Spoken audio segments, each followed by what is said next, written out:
अब थप चेक गर्नको लागि पैसा पनि छैन, केही छैन। अब घरमा पनि त्यस्तै छ, नाजुक अवस्था छ होइन। त्यही भएर अब मैले कहीँ नलिन सकेर घरमै राखेको छु होइन। त राखेर बसेको छु।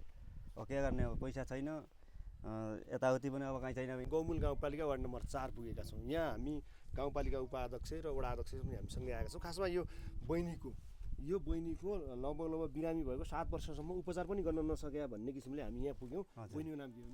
नैना बिकको लगभग 7 वर्षदेखि पुरै घुँडाहरू सुन्निने, त्यसपछि जोर्नीहरू सुन्निने, त्यसपछि दुख्ने त्यो किसिमको स्थितिमा उपचार गर्न नसकेर हामी वडा अध्यक्ष उपाध्यक्षले भनिसक्यो यहाँ पुगेका छौँ। मेरो नाम नरेश बिक। अनि छोरीको के भएको? छोरीको हजुर यस्तो छ, खुट्टा यो के भयो खै अब गाँठा आएको छैन होइन। अब जहाँ नसाहरू छन् त्यहीँदेखि दुखिरहेको छ, हट्न सक्दिनँ, उठ्न पनि सक्दिनँ होइन।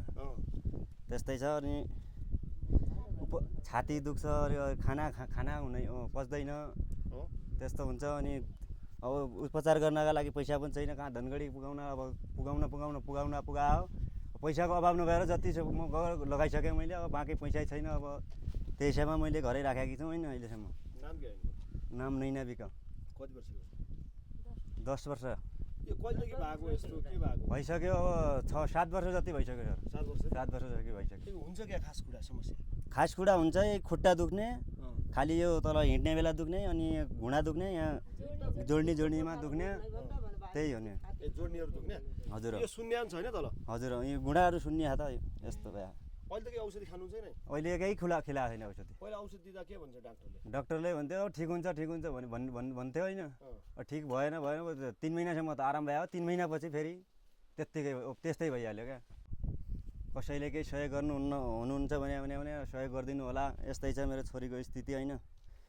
अब बाँकी गर्नसम्म त मैले पनि गरिसकेको छु, अब धेरै गरिसकेको हुँ। अब लास्ट अवस्थामा अब मैले पैसा पनि छैन, केही घरै बेचेर पनि नहुने जस्तो भयो। त्यही हिसाबमा अब केही नगरेर म छोरीको लागि बसिरहेको। मेरो तर्फबाट सबैलाई नमस्कार। मेरो नाम धौली बिक, मेरो छोरीको नाम नैना बिक हो। मेरो छोरीलाई धेरै समस्या भएर अहिलेसम्म सबैलाई सक्दो सहयोग गर्नुहोला भन्ने आशा गरेकी छु। मैले यति उपचार गर्दै पनि नहुने रोग भयो कि कस्तो भयो रोग, डक्टरले पनि पत्ता लगाउन सकेन कि। मैले अहिलेसम्म दुःख कष्ट धेरै गरेकी छु मेरो छोरीलाई। अहिलेसम्म सबैलाई सहयोग गरिदिनु होला भन्ने निमन्त्रणा गर्छु।